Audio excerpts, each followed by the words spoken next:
Olá, nono ano. Esse é o capítulo para as próximas provas, tá? Para a próxima prova, no segundo bimestre. Capítulo 5, Brasil de Getúlio Vargas, de 1930 a 1945. Vou fazer 3 vídeos, tá? Esse é o primeiro vídeo para contar sobre esse capítulo, tá bom?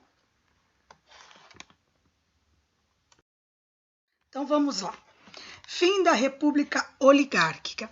Então, nós paramos no capítulo do Brasil aí, quando acaba com a República Oligárquica, com a República que era muito dominada pelos grandes fazendeiros.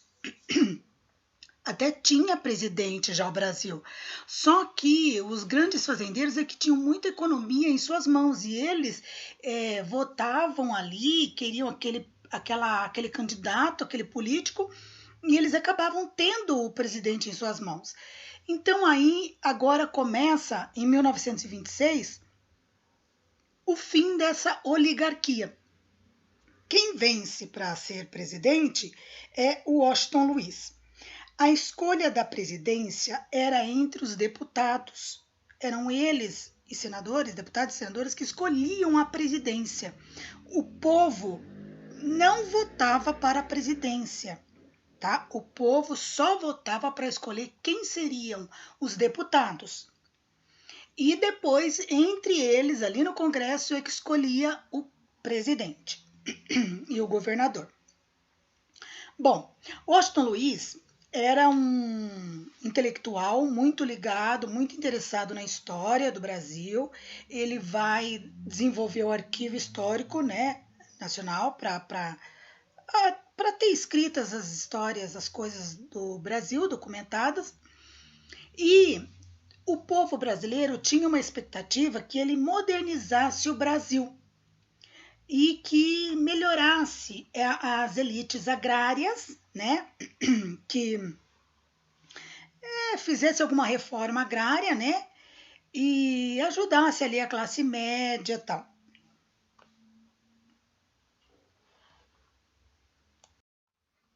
Bom, o governo de Washington Luiz foi marcado por muitas crises econômicas e muitos opositores.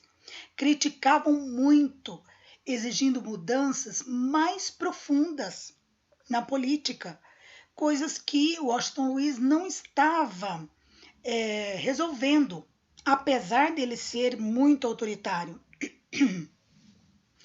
Então vai se formar partido político. O Partido Democrático, PD, eram de fazendeiros que estavam descontentes com o governo, né? E também descontentes com o Partido Paulista, o PRP, né? Partido Republicano Paulista. Também tinham alguns modernistas e alguns da classe média que estavam descontentes, então formaram um outro partido, que era o Partido Democrático. Em 1928, o governo estava muito reprovado. Os industriais paulistas estavam muito descontentes com o governo de Washington Luiz. Então, eles se reúnem em torno da Confederação das Indústrias do Estado de São Paulo, exigindo a criação de políticas para as indústrias, que estava muito de lado, sem nenhuma lei que favorecesse, que ajudasse os industriários. Durante o governo de Washington Luiz, a população podia se manifestar livremente. Ele estimulou que tivessem reclamações, os trabalhadores faziam greves, passeatas, reivindicando melhores condições de vida, né? Então, ele deixou muito livre. Mas, com o tempo, grupos que se opunham muito ao governo dele foram surgindo grupos de pessoas que estavam contra todas as ideias dele e de outros partidos também, que eram os comunistas. Diante dessa ameaça, o presidente Washington Luiz resolve colocar algumas restrições para limitar a liberdade de expressão. E aí ele vai comprar uma briga aí com o povo, que o povo estava esperando que o Brasil tivesse uma democracia, né? E não que tivesse um governo que fosse autoritário. A escolha foi Júlio Prestes, o governador de São Paulo. Porém, por causa da política do café com leite, o próximo presidente deveria ser indicado pelos mineiros. Então, a nova eleição que aconteceria deveria de ser um político que os mineiros indicassem, né? Que a política café com leite, lembre que São Paulo e Minas Gerais trabalhavam juntos, e uma hora era um político deles, dos paulistas, que entrava para governar, outra hora entrava um político mineiro que entrava para governar. Só que, como a escolha foi Júlio Prestes, foi um governador de São Paulo, dos paulistas. E os mineiros não gostaram, porque o próximo para ser presidente teria que ser indicado pelos mineiros. Então, há uma outra divisão de partidos aí, ó. O Partido Mineiro, que era o PRM, rompe com o Partido Paulista e se une com políticos gaúchos, que é da Aliança Liberal, AL. Então agora o PRM não estava mais ligado com o PRP, que eram os paulistas, agora eles estavam ligados com os gaúchos. Oposição ao governo. Eles queriam um candidato que entrasse nas próximas eleições. Quem foi o candidato indicado pelos mineiros e gaúchos foi Getúlio Vargas, que era governador do Rio Grande do Sul.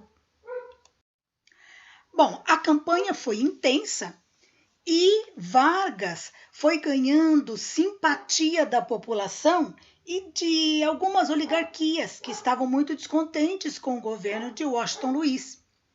E as eleições aconteceram em 1930 e na contagem final a vitória foi de Júlio Prestes, o paulista. Só que aí começa uma grande confusão. Rumores começam a surgir de conspiração para derrubar o presidente, Washington Luiz, e impedir a posse desse novo presidente que seria Júlio Prestes.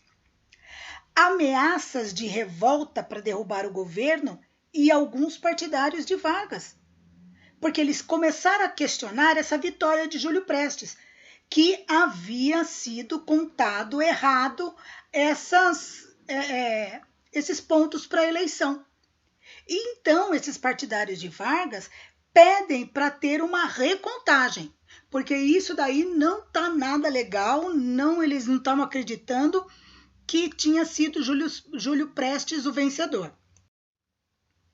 E aí então, diante dessas revoltas que vão acontecendo para poder tirar o presidente Washington Luiz e não deixar posse do novo presidente que havia ganho, acontece o assassinato de João Pessoa, que era o governador da Paraíba. Ele era vice de Getúlio Vargas. Ele era vice do candidato Getúlio Vargas, né? E quando acontece esse assassinato, uma guerra civil se instala. E Vargas se dirige ao Rio de Janeiro, onde era a capital brasileira, para depor esse presidente Washington Luiz. E não deixar que aquele que havia vencido, Júlio Prestes, entrasse no poder como presidente. Então, quando chega as forças getulistas, Getúlio Vargas, o grupo de revoltosos ali no Rio de Janeiro, o presidente Washington Luiz não reage e vai ser deposto em 1930. Isso é a Revolução de 1930, quando o Washington Luiz é deposto do cargo e Getúlio Vargas entra como presidente provisório. Ele não deixa o que havia vencido, que seria Júlio Prestes, entrar como presidente, por causa que tinha que fazer essa recontagem aí. Bom, diante da recontagem dos votos, tudo, chega-se à conclusão que realmente quem tinha ganho era Getúlio Vargas. Então, é organizado um governo provisório. E o que o Getúlio Vargas agora queria? Construir uma história do Brasil, né? E então dizia que ele formaria uma república nova. Vamos ver então como vai ser o governo provisório de Getúlio Vargas. Em 1930 começa. Bom, o Brasil vai passar por inúmeras mudanças após a posse de Getúlio Vargas como presidente do Brasil. Ele era uma figura contraditória, que dividia opiniões. Ele vai ser muito querido pelo povo, ele vai construir uma imagem de pai dos pobres, e ele vai conseguir, ele vai ter bom êxito entre as pessoas. Só que, por um outro lado, ele também vai ser um presidente que vai controlar, ele vai tirar a democracia, ele vai estabelecer uma ditadura aí também. Então ele vai ser muito contraditório. Ao mesmo tempo que ele era muito querido do povo, ele também vai ser um presidente que vai controlar tudo no governo. Então ele vai estabelecer uma ditadura aí. Vamos ver. Ao assumir o governo, Vargas então anuncia o governo provisório, que duraria até ser estabelecido de novo uma nova política tal para próximas eleições chegarem e eleger-se um novo presidente. Primeira coisa que ele faz é cancelar a Constituição de 1891. Ele anula essa Constituição e vai tomar algumas medidas muito radicais. Quais? Primeira coisa é afastar governadores dos estados e colocar interventores federais. Por exemplo, aqueles governadores que eram contra o governo, que não eram do partido dele e que ele não estabeleceu ali, né, Getúlio Vargas, então esses foram tirados e colocado interventores, gente de confiança de Getúlio Vargas nos estados. Outra coisa que Getúlio Vargas faz, fecha a Câmara Municipal, a Câmara e o Senado, e também as câmaras municipais, a Assembleia Legislativa. Então ele fecha. Deputados aqui não vão ter mais como dar sua opinião. Então ele toma algumas medidas muito autoritárias nesse período de governo provisório. Uma coisa que ele vai criar e que ele vai começar a cair no gosto do povo é quando ele cria o Ministério do Trabalho, Indústria e Comércio e muitas mudanças nas leis trabalhistas. E o principal, salário mínimo.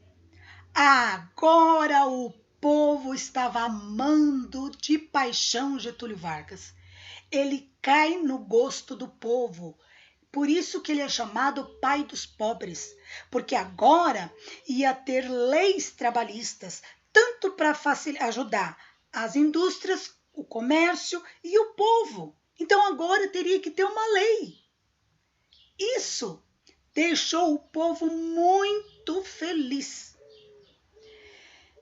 Outras medidas foram impostas, sem que a sociedade pudesse opinar. E A nova Constituição que ele deveria de fazer, porque ele tinha anulado a de 1891, ele ainda não dava nenhum indício que essa Constituição seria feita. O governo provisório durou até 1934, mais ou menos, quando uma nova Constituição vai ser apresentada à população brasileira. E essa Constituição, que são as leis, é que o povo estava esperando há muito tempo. Mas olha, quanto tempo ele vai ficar? Ó, de 1930, quando ele dá o golpe para entrar como presidente, fica provisório, até lá 34, ó, quanto tempo ele fica provisório sem fazer a Constituição? Então, só no final do governo provisório é que ele lança uma Constituição, e uma Constituição muito severa, que a gente vai ver aí.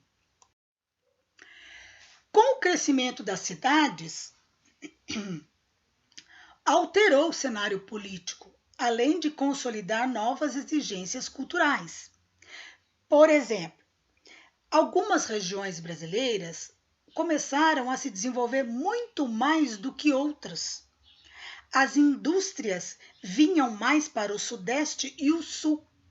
Eram incentivadas mais em busca do Sudeste e do Sul, onde muitas indústrias vieram para cá.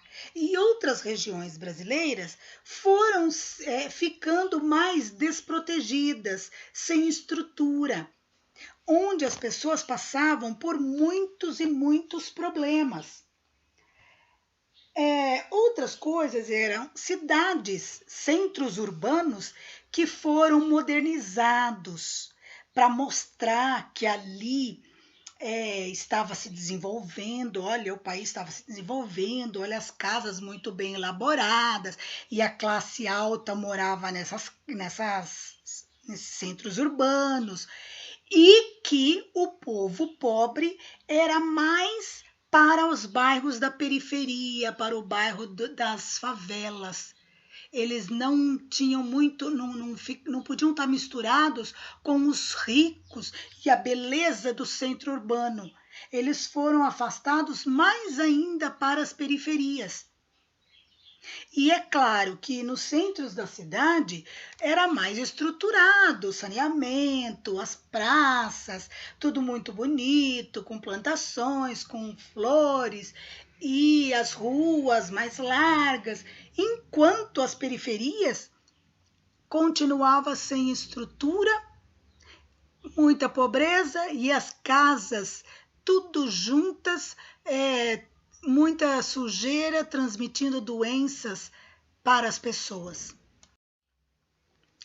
Olha, São Paulo então concentrava o maior número de indústrias, e ela passa a ser chamada como a cidade da modernidade. Rio de Janeiro é o cartão postal, que era a capital brasileira, né? A beleza nacional. Belo Horizonte passa a ser uma cidade planejada, é onde ela vai ser muito plana, né?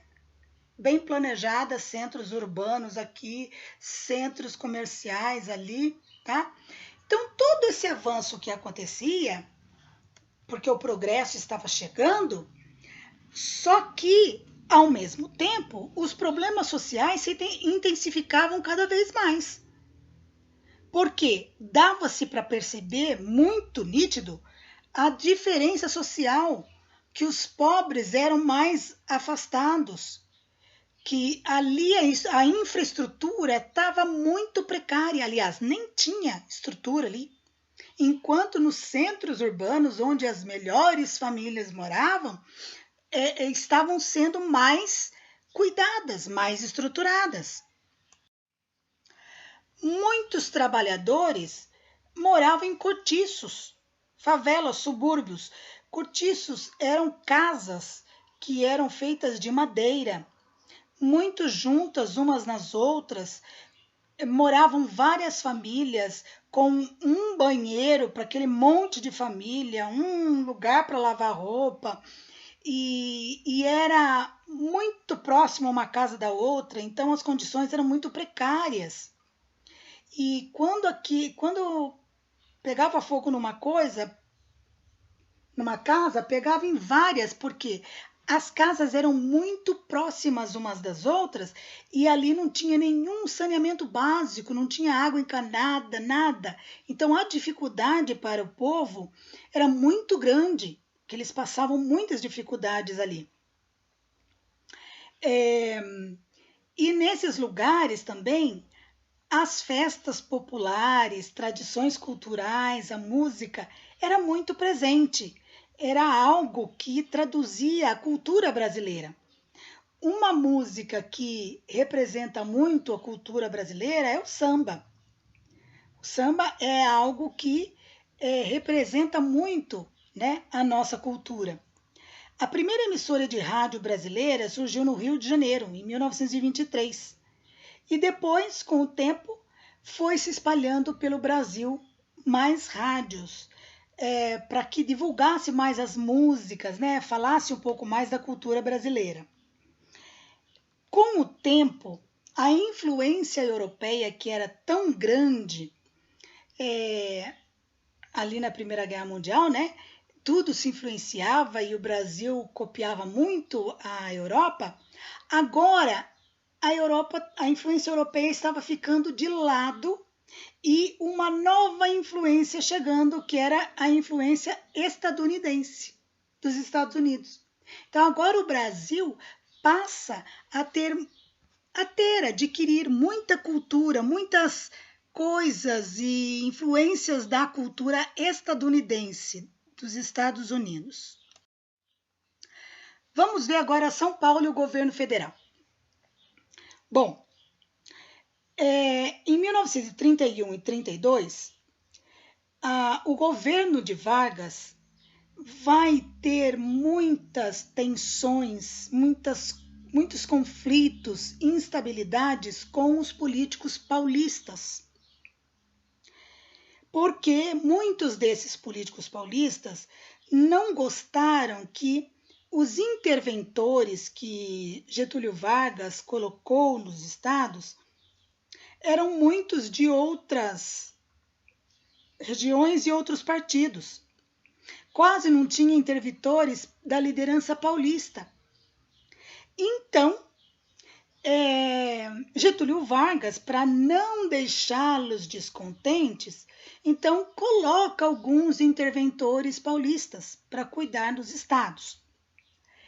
E uma outra coisa que também estava deixando os opositores de Getúlio Vargas e mais esses paulistas aí muito descontentes com o governo de Getúlio Vargas é que a nova Constituição estava demorando muito para ficar pronta.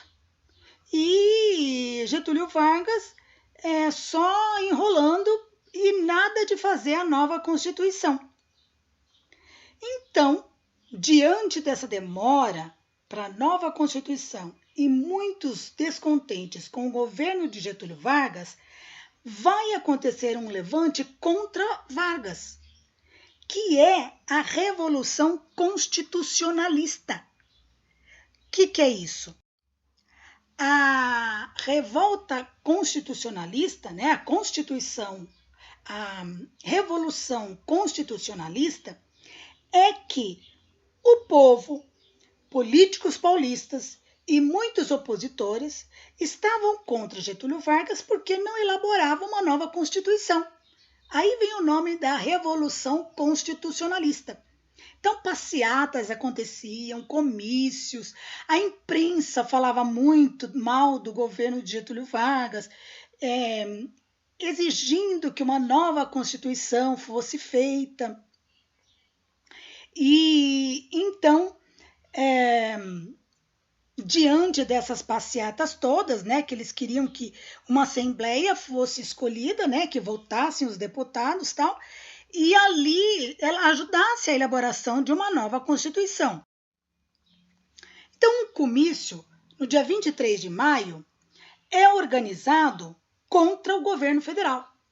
Um comício vai ser organizado e muitas e muitas pessoas vão se unir ali para cobrar do governo federal, de Getúlio Vargas, uma nova Constituição, né? Então, Enquanto o comício acontecia, uma boa parte da multidão sai em direção ao Palácio dos Campos Elíseos, onde ia ser anunciado o novo secretário do interventor. Quem seria o novo secretário ali de São Paulo, ali, né? E nesse momento que esse grupo de pessoas sai e vão em direção ao palácio, onde Getúlio Vargas estava, então esse grupo de pessoas entra em grande confusão com o grupo de Getúlio Vargas. E nesse confronto, 4 estudantes morrem, perdem a vida. Miragaia, Martins, Drauzio e Camargo, MMDC.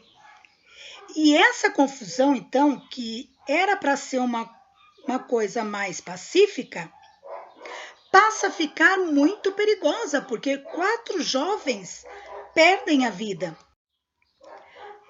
Aí a revolta fica maior ainda.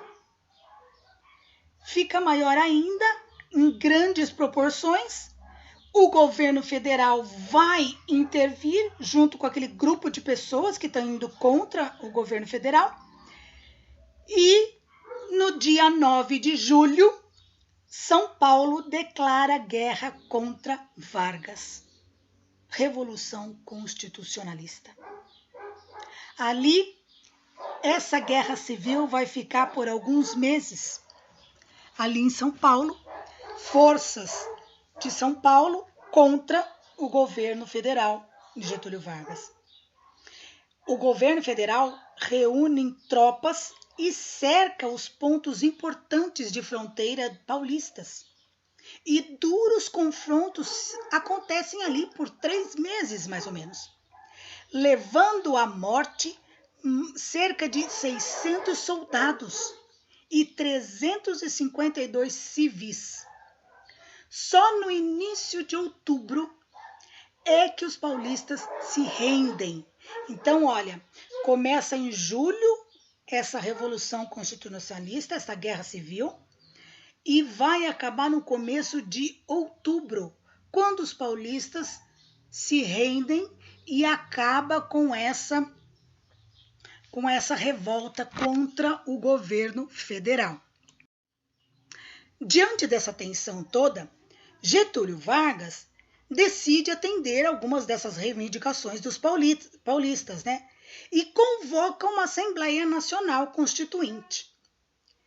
E ele nomeia o paulista Armando de Salles Oliveira como interventor, para amenizar o problema que esses revoltosos constitucionalistas aí.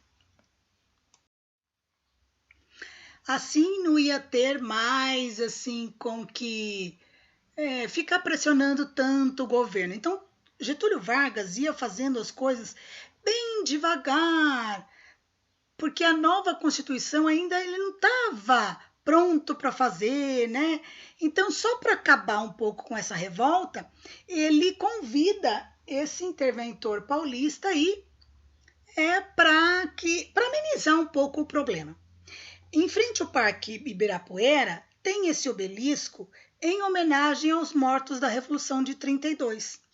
Por isso que no dia 9 de julho é feriado no estado de São Paulo, porque foi o dia que deu início à Revolução Constitucionalista. E os espaços públicos são uma forma de ter essas estátuas, esses monumentos, que é uma forma que marcou a história, né? Que mostra o que aconteceu com as multidões, por que tinha essas revoltas, porque o povo tentava buscar uma democracia e que uma Constituição fosse elaborada. O que era isso? Que novas leis fossem elaboradas. Constituição são as leis. Então, vamos lá. Uma nova Constituição em 1934. Bom, em maio de 1933, ocorrem eleições e se forma, então, a Assembleia Constituinte. essa Assembleia, são os deputados, eles vão debater e formar a nova Constituição. Então, olha o que vai conter nessa Constituição. As mulheres começam a participar das eleições. Então, as mulheres agora podem participar das eleições. O eleitor deveria ter mais de 21 anos, sem distinção de sexo, mulher e homem, acima de 21 anos. Bom, a nova Constituição ela vai ser promulgada em julho de 1934. Vargas foi eleito presidente e teria seu mandato até 1938, quando então chegaria novas eleições. Então, nessa Constituição de 1934, Vargas ganha o direito de ser presidente do Brasil, tá? Até 1938.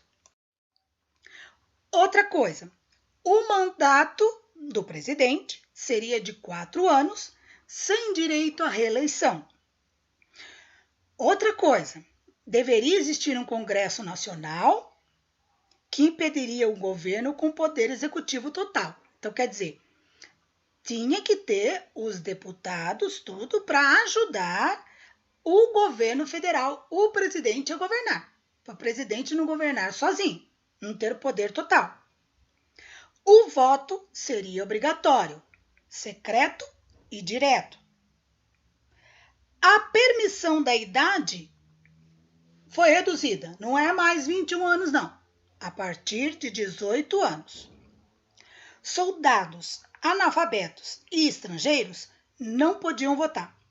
Então, aqui não tem, a democracia foge. Por quê? Os analfabetos não podiam votar, os estrangeiros não podiam votar e os soldados. Soldados porque eles tinham que ser imparciais. E analfabetos não tinha como votar. Então, aqui a democracia falhou um pouquinho. Por enquanto, é o que constava na nova Constituição de 1934. Outra coisa, a educação deveria receber, o ensino primário, deveria ser obrigatório, ampliando a alfabetização do país. Então, quer dizer que a população deveria receber o ensino primário, esse até o 5º ano, que era a base. Todo mundo tinha que ter pelo menos essa base, para tentar acabar com o analfabetismo, tá? Outra coisa, o ensino religioso católico foi muito valorizado, mas era facultativo, já não era mais obrigatório só o catolicismo no Brasil. Agora, poderiam ter outras religiões, poderiam ter templos religiosos. Então, agora fica facultativo o ensino religioso. Outra coisa é o ensino religioso nas escolas. Fica facultativo. Então, algumas escolas, se quiserem ter o ensino religioso, e outras, se não quiserem, não precisa colocar. E outra coisa aqui na Constituição, as leis trabalhistas foram regulamentadas com jornada semanal de 40 horas, remuneração de férias. Então, agora aqui, olha, o trabalhador tinha que trabalhar 40 horas semanais e ser remunerado nas férias. O salário mínimo. Então, agora é estipulado um valor. Todos que fossem registrados em carteira deveriam de ganhar desse valor X do salário mínimo para cima, nunca para baixo, se fosse registrado em carteira, tá? O trabalhador legalizado, seria. Bem, essas foram algumas características da Constituição de 1934, que foi considerada muito moderna para a época. E uma coisa também que foi muito garantida, a liberdade de expressão. Então, até aqui, foi a nova Constituição de 1934, elaborada pela Assembleia Constituinte, pelos deputados e presidente. Agora vamos ver no outro vídeo, os próximos itens, como que foi o desenrolar dessa história.